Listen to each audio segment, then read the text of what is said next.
Terima kasih, Mbak Rahma. Ya, itu kelebihan dari Mbak Rahma sebagai moderator merangkap orator dan kompor. Jadi senang ya. Kita sebagai narasumber sudah dipanaskan ya Pak ya. Assalamualaikum warahmatullahi wabarakatuh. Bismillahirrahmanirrahim. Wala haula wala quwata illa billah, amma ba'du. Kepada bapak-bapak, para tokoh senior yang saya hormati, seperti judul di depan, kita ini berkumpul dari lintas para tokoh. Jadi ada beberapa tokoh yang sangat concern terhadap persatuan, kesatuan di antara kita ini. Judul boleh dari sejak lama adili Jokowi dan makjulkan Pupupata. Perlu diomongin nih, Pak, silang sini Pak. Oh ya, Sini, Pak. oh di sini ya. Oke, terima. Iya. Saya pikir pidato biasa aja. Rupanya ada podcast nih. Jadi seperti tadi saya katakan bahwa yang hadir di sini baik para narasumber yang saya hormati maupun bapak-bapak sekalian, ibu sekalian yang hadir di depan ini juga semua para tokoh. Kami mengundang dari beberapa kemarin pertemuan beberapa tokoh, ada yang perlu dievaluasi oleh kita bersama. Judul boleh makjulkan Jokowi dulu, sekarang adili Jokowi dan makjulkan Pupupapa. Itu sekarang. Tapi permasalahannya yang perlu kita perhatikan, tadi sudah disounding oleh Mbak Sarita, bahwa kita ke depan tidak akan bisa selesai cuma 1-2 bulan saja. Barangkali tidak akan selesai seperti itu. Kerusakan luar biasa ya yang dibuat oleh seorang Mulyono ini berdampak juga luar biasa kepada kita semua. Bapak Habib Muhsin tadi sudah mengatakan di sektor politik terutama, hukum, ekonomi, dan lain sebagainya. Kami hanya ingin mengingatkan ya, sehebat apapun perjuangan kita ini, kalau masih ada dalam satu kelompok, kalau masih ada dalam klaster, kalau tidak mau bersatu kita, itu akan kita sulit menghadapinya. Ini yang berat. Kita bayangkan bahwa bicara soal Jokowi itu bukan bicara adili, tapi bicara makjulkan berapa tahun ke belakang, ya kan? Masih bercokol dan masih berjaya dalam tanda kutip, termasuk juga Pupupapa. Di mana-mana kita mengadakan sebuah forum untuk melawan rejim yang dolim itu. Di mana-mana dan siapa banyak sekali para tokoh kumpul di situ. Hari ini saya kumpulkan lintas, bukan saya, kami para panitia, kumpulkan para lintas tokoh, bukan hanya narasumber tapi di depan ini semua. Maksudnya untuk membuat satu kesatuan, satu frekuensi yang sama, satu komitmen bersama untuk melawan dan menyelesaikan judul di depan ini. Itu yang paling penting. Dan kita tahu, bayangkan seperti seorang Said Didu kemarin, bagaimana dia dicoba untuk dikriminalisasi. Teman-teman di Rempang juga sama, bagaimana dia dihabisi, ya artinya dilukai, dan juga hampir ada yang dikriminalisasi juga, sama. Dan saya sudah ingatkan kepada Bung Roy yang luar biasa itu, dengan Pupupapanya. Dengan keahliannya beliau mengatakan, ini orang nggak bisa jadi wakil presiden. Ini orang sudah melanggar etika berat yang luar biasa. Dan dia bisa mengatakan 99%. Itu semua kita harapkan tidak berjalan berdiri atau sendiri-sendiri. Itu maksudnya. Pak Said Didu jangan sampai beliau sudah sepuh, ya tiba-tiba ya dengan kehebatannya, tapi dicoba dikriminalisasi. Itu jangan sampai terjadi. Kita harus bersatu semua di sini memayungi kelompok-kelompok yang bergerak untuk melawan kedoliman itu. Payung hukum saja. Bentuknya terserah nanti Mbak 1 menit Rama, lagi ya, maaf. Ya, bentuknya dalam bentuk forum, bisa juga dalam bentuk kaukus. Kaukus para tokoh lintas di sini, mau agama, nasionalis, umat dan lain sebagainya, profesional, kumpullah dalam satu payung. Ya, kita siap mewayungi klaster-klaster pergerakan, klaster-klaster perjuangan. Karena tidak semua kita bisa berjuang turun bawah. Apabila terjadi sesuatu, payung inilah yang mewayungi bersama. Kita lawan rejim dolim bersama, insya Allah berhasil. Saya kira itu saja karena waktunya yang pendek. Wassalamualaikum warahmatullahi wabarakatuh. Waalaikumsalam. Terima kasih ini Pak Dindin ya. Sekali lagi tepuk tangan untuk Pak Dindin. Ya, selanjutnya ini perwakilan dari Purnawirawan.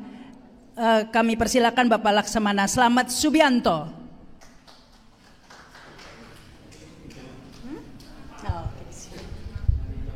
5 menit ya Pak ya. Pendek sekali. Tambah dikit nggak apa-apa deh. Assalamualaikum warahmatullahi wabarakatuh. Merdeka! Merdeka! Merdeka! Saya ingin menggarisbawahi apa yang disampaikan oleh yang pertama, Bapak mana? Persatuan kesatuan itu. Kita tidak akan bisa melaksanakan itu, judul itu, apabila kita tidak bisa bersatu. Nah, untuk itu kita harus menetapkan satu tujuan yang harus kita sepakati bersama, yaitu menyelamatkan bangsa dan negara. Jadi semuanya harus sepakat bahwa langkah kita adalah menyelamatkan bangsa dan negara. Titik. Nah, oleh karena itu masing-masing klaster harus mulai menyiapkan kekuatan, menggalang kekuatan, menjahit kekuatan untuk bersama-sama melakukan tindakan apabila perlu adalah tindakan 98 yang kedua. Itu yang harus kita lakukan. Karena semua yang ada saat ini tidak bisa kita harapkan. Tidak bisa kita harapkan. Jadi kita harus melakukan langkah besar, melakukan persiapan diri, menjahit kekuatan untuk merobohkan pemerintahan ini. Setuju nggak? Setuju nggak? Setuju itu loh ya. Nah, baru kita tata. Berkali-kali kita membuat suatu deklarasi, diabaikan, dianggap angin lalu. Tapi kalau kita bisa menggalang kekuatan, kita duduk di MPR, baru bergetar mereka semuanya. Ya, oke? Setuju nggak? Oke. Saya ingin menyatukan hati-hati yang ada di sini menjadi suatu kesatuan hati untuk berjuang menegakkan kebenaran di negeri ini, untuk menyelamatkan bangsa dan negara ini. Ya, saya nggak terlalu panjang. Saya ingin kita ikrar bersama. Ayo, tolong berdiri. Ya. Saya harapkan ikrar ini menyatukan hati kita untuk menjadi satu tekad perjuangan merobohkan rezim yang tidak bertanggung jawab ini. Angkat tangan kanan ya. Ikuti kata-kata saya. Aku bersumpah demi negeri ini. Negara Kesatuan Republik Indonesia. Satu, kami bangsa Indonesia. Berketuhanan Yang Maha Esa. Dua, kami bangsa Indonesia. Berkemanusiaan, yang adil dan beradab. Tiga, kami bangsa Indonesia menjunjung tinggi persatuan dan kesatuan Indonesia. Empat, kami bangsa Indonesia berkerakyatan yang dipimpin oleh hikmat kebijaksanaan dalam permusyawaratan perwakilan. Lima, kami bangsa Indonesia berkeadilan sosial bagi seluruh rakyat Indonesia. Amin. Silakan duduk kembali. Nah, ikrar itu saya harapkan bisa menyatukan kita, menyatukan langkah kita, menyatukan kekuatan kita untuk merobohkan pemerintah yang ada. Kita ganti dengan sistem yang baru, ya, sistem atas dasar kebenaran Pancasila. Saya kira demikian. Saya akhiri. Wassalamualaikum warahmatullahi wabarakatuh. Waalaikumsalam. Terima kasih Pak. Tepat waktu kok Pak. Tapi sebenarnya ini kita ada waktu sampai azan ya. Jadi agak ya masih ada 40 menit lagi lah ya sampai azan. Ya, kesempatan selanjutnya kami berikan kepada Bapak Kiai Haji Atian Ali Dai MA. Silakan Pak.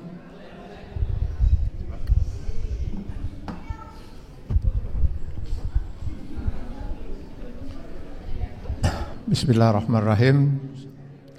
Assalamualaikum warahmatullahi wabarakatuh. Bismillahirrahmanirrahim. Wassalatu wassalamu ala rasulillah. Mohon izin, mungkin saya tidak langsung menuju tema ini Pak, tetapi ingin menyampaikan sesuatu yang mungkin harus kita siapkan agar kita bisa memenangkan tema yang ada ini. Terus terang dari lubuk hati yang sangat dalam, saya sangat salut Pak dengan yang hadir sekarang di ruangan ini, yang dari sejak dulu, dari zaman ke zaman, dari rezim ke rezim, tidak pernah berhenti dari berjuang. Pertanyaannya, apa hasilnya?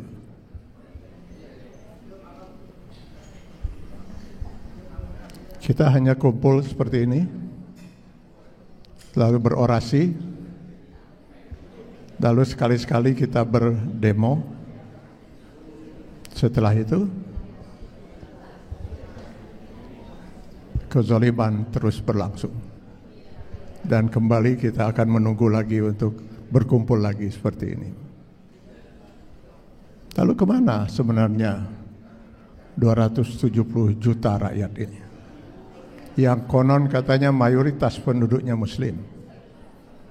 Kondisi ini sudah disinyalir oleh Rasulullah SAW 16 abad yang lalu. Saya khawatir, kata Rasulullah, umatku di kemudian hari keberadaan mereka tidak lebih dari hidangan yang diperebutkan oleh orang-orang yang sangat rakus dan lapar. Sudah rakus, lapar. Kita hanya sekedar makanan yang diperebutkan oleh orang-orang yang rakus dan lapar, para oligarki dan budak-budak mereka, hamba-hamba sahaya mereka. Kita hanya sekedar menjadi hidangan makanan. Au mungkin latin nahnu yauma izin ya Rasulullah, adakah karena kondisi umat Islam pada waktu itu sangat sedikit? Tidak, kata Rasulullah. Balhum kasir. Jumlah umat Islam itu sangat banyak, tapi keberadaan mereka tidak lebih dari buih di lautan, terombang-ambing, tidak jelas arahnya kemana, dimanfaatkan oleh para oligarki dan hamba-hamba serta budak-budak mereka itu. Kita pun hanya menjadi penonton, dan besok lusa kita kumpul lagi di sini untuk berdiskusi lagi.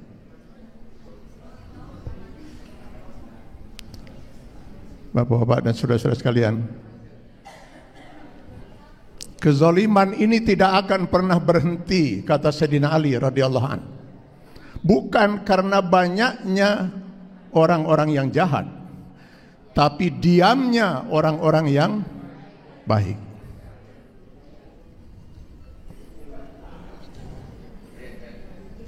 Lihat Pilpres kemarin, ketika umat bingung mana yang harus dipilih, apa kata tokoh-tokoh ulama dari ormas-ormas Islam besar itu? Kami para ulama netral.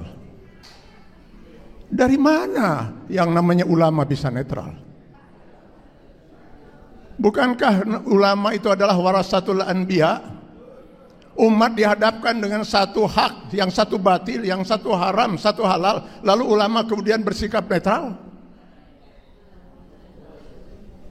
Netral itu kalau di mobil itu, maju enggak, mundur enggak, belok kanan enggak, belok kiri enggak.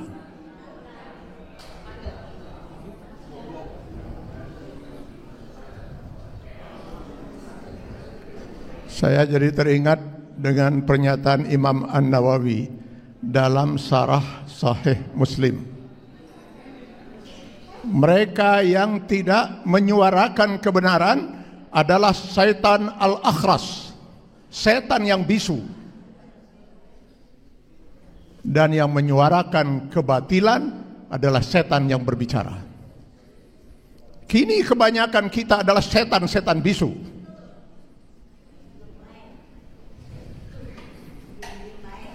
Para pejabat,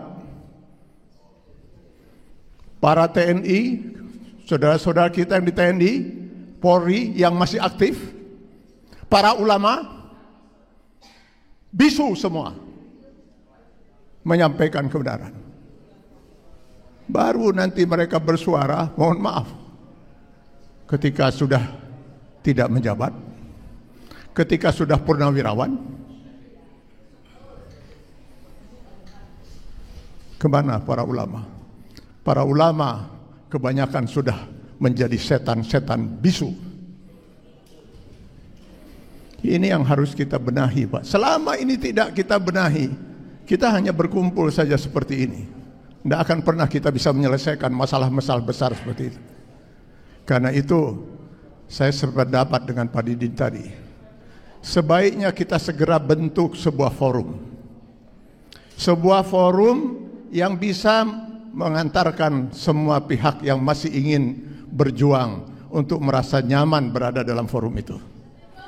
Lalu mari kita bicarakan, Pak, bagaimana membuat setan-setan bisu itu mau berbicara, agar kita bisa bersama-sama. Saya tidak pesimis. Islam mengharamkan kita pesimis, apalagi apatis. Tetapi kita tidak bisa optimis selama kita tidak pernah berjuang secara maksimal untuk memperjuangkan ini. Kata Allah, wa'iddu lahum mastata'tum. Kita harus menyiapkan dulu kekuatan itu, baru kita bisa berjuang. Mungkin waktu saya sudah habis ya. Sebenarnya tadinya saya mau minta waktu yang panjang karena saya 4 jam untuk sampai ke sini, Pak. Tapi baiklah, saya kira tidak ada masalah. Mudah-mudahan itu bisa saya sampaikan. Jadi mudah-mudahan saya tidak merampas hak yang lain. Sekian, terima kasih. Billahi taufiq wal hidayah. Assalamualaikum warahmatullahi wabarakatuh.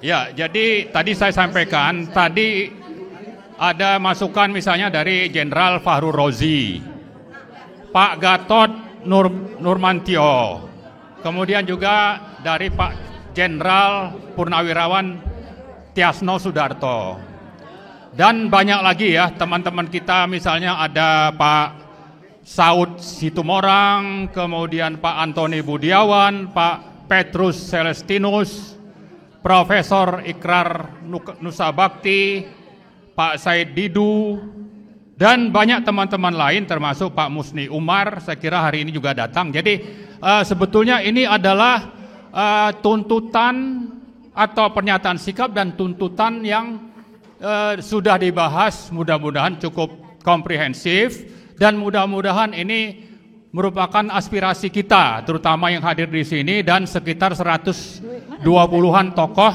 yang tergabung di dalam Forum Nasional untuk Daulat Rakyat ini. Jadi itu sedikit ceritanya, bahwa ini sudah dibahas cukup lama dan juga setelah mempertimbangkan banyak partisipasi dari kita semua, termasuk ada beberapa jenderal dan beberapa profesor yang sangat aktif mendukung aspirasi kita ini.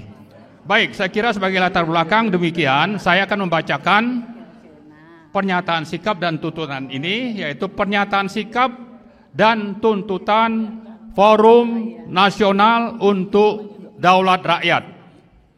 Setelah mengkaji dan melihat perkembangan situasi dan kondisi negara, bangsa, dan kehidupan rakyat dalam beberapa tahun terakhir, kami yang tergabung dalam Forum Nasional untuk Daulat Rakyat atau FNDR memutuskan untuk menyampaikan pernyataan sikap dan tuntutan. Kami menilai rezim Joko Widodo telah gagal melindungi rakyat, seluruh tumpah darah Indonesia, memajukan kesejahteraan umum, mencerdaskan kehidupan bangsa. Rezim Joko Widodo telah mewariskan berbagai masalah yang membuat rakyat Indonesia semakin jauh dari cita-cita sebagai negara dan bangsa yang merdeka, bersatu, berdaulat, adil, dan makmur. Berbagai penyebab kegagalan dan warisan masalah tersebut antara lain adalah: 1.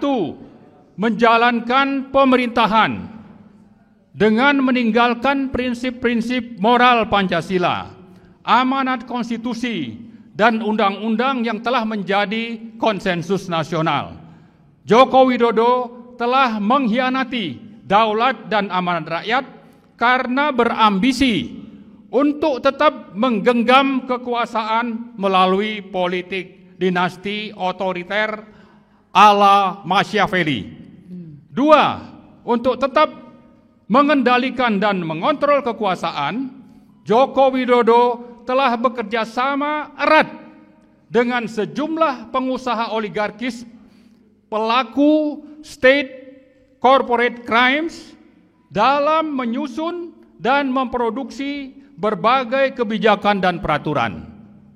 Bahkan untuk melanjutkan berbagai agenda oligarki, Joko Widodo diduga kuat mengendalikan dan menguasai Presiden Prabowo Subianto, termasuk dalam menyusun anggota Kabinet Merah Putih. Pada Pilkada 2024, Joko Widodo telah memanfaatkan tangan Presiden Prabowo untuk mengendorse calon-calon tertentu bagi pelanggengan kekuasaannya. 3. Salah satu kejahatan politik otoriter syarat KKN oligarki Joko Widodo adalah menempatkan Gibran sebagai cawapres Pilpres 2024 dan disusul dengan praktik yang sama untuk memenangkannya dalam Pilpres 2024. Padahal di samping inkonstitusional, pencawapresan Gibran telah tidak memenuhi syarat etika, moral, dan ijazah pendidikan.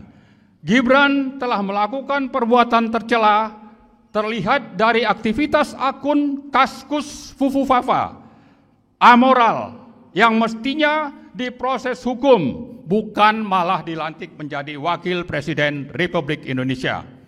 4. Pembusukan partai politik di satu sisi dan politik sandra ala sprindik atau sprindik. Joko Widodo di sisi lain telah menjadikan DPR yang semestinya menjalankan fungsi pengawasan berubah menjadi endorser kebijakan pemerintah yang merugikan negara dan rakyat sambil memainkan politik sandera.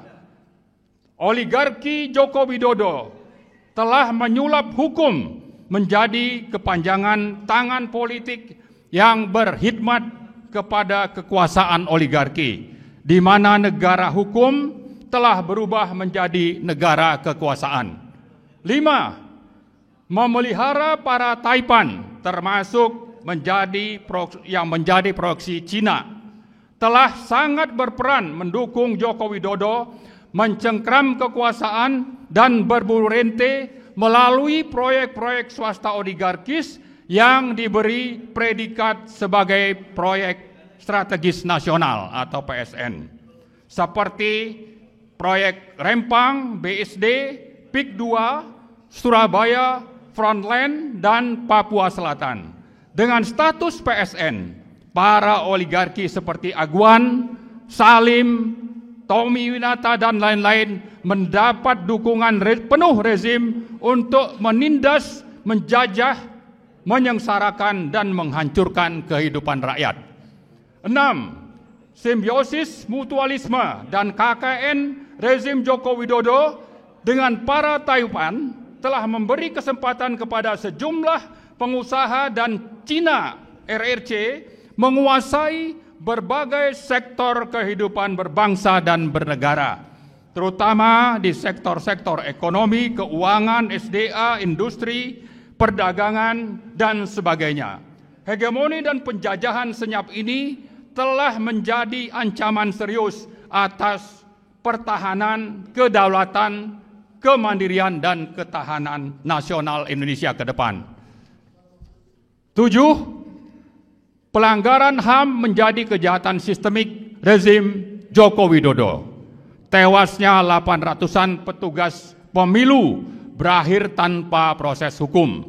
Padahal Perhimpunan Kedokteran menyatakan kematian tersebut bukan karena kelelahan tetapi by design.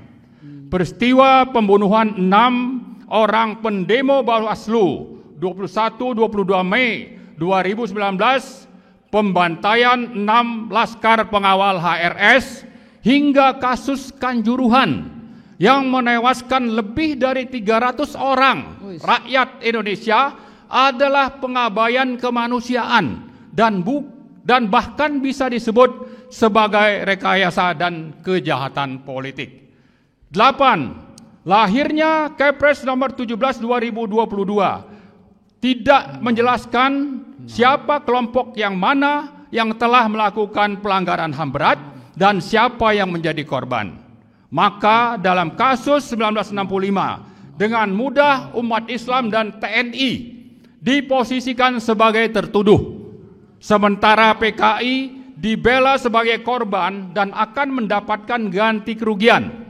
Kemudian dengan terbitnya Inpres nomor 9 2023 sebagai tindak lanjut dari Kepres 17 2022 semakin memperjelas kejahatan rezim Joko Widodo kepada PKI yang sudah dibubarkan melalui TAP MPR. Nah, yang terakhir 9, umat Islam dijadikan target pelumpuhan melalui stigmatisasi teroris, radikal, intoleran, bahkan politik identitas. Moderasi beragama disampingkan untuk sekularisasi, pengembangan nilai, dan deislamisasi. Sementara pragmatisme, mistisisme, hedonisme, dan masyawilisme tambah berkembang menjadi-jadi. Nah, menimbang dan memperhatikan berbagai permasalahan di atas, kami dari Forum Nasional untuk Daulat Rakyat dengan ini menyatakan: 1. Menuntut Presiden Prabowo untuk menjalankan kekuasaan dan pemerintahan sesuai Pancasila, Konstitusi, dan Daulat Rakyat, serta konsisten melaksanakan apa yang disampaikan dalam pidato pelantikan sebagai presiden di gedung MPR tanggal 20 Oktober yang lalu, sekaligus membebaskan diri dari cengkraman politik oligarki nepotis Joko Widodo. Kedua, menuntut DPR, DPD, dan MPR menjalankan kewenangan sesuai Undang-Undang Dasar 1945 untuk segera memproses pemakzulan Wakil Presiden Gibran Rakabuming Raka karena telah tidak memenuhi syarat sebagai Wakil Presiden. Ketiga, menuntut Presiden Prabowo memproses hukum para konglomerat hitam yang telah bekerja sama mendukung rezim oligarki Joko Widodo yang menjadi penyebab kesengsaraan dan kerugian negara, kesengsaraan rakyat dan kerugian negara. Keempat, mengajak seluruh komponen rakyat untuk menuntut agar berbagai kejahatan dan pelanggaran hukum yang telah dilakukan oleh mantan Presiden Joko Widodo diproses di pengadilan. Demikian pernyataan sikap dan tuntutan ini dibuat dan disampaikan sebagai wujud pertanggungjawaban bersama dalam rangka menegakkan daulat dan amanat rakyat berdasarkan Pancasila dan Undang-Undang Dasar 1945. Terima kasih. Assalamualaikum warahmatullahi wabarakatuh. Merdeka! Merdeka! Merdeka! Adili Jokowi. Makzulkan Gibran. Sekali lagi. Adili Jokowi. Makzulkan Gibran. Terima kasih. Assalamualaikum warahmatullahi wabarakatuh. Waalaikumsalam warahmatullahi wabarakatuh.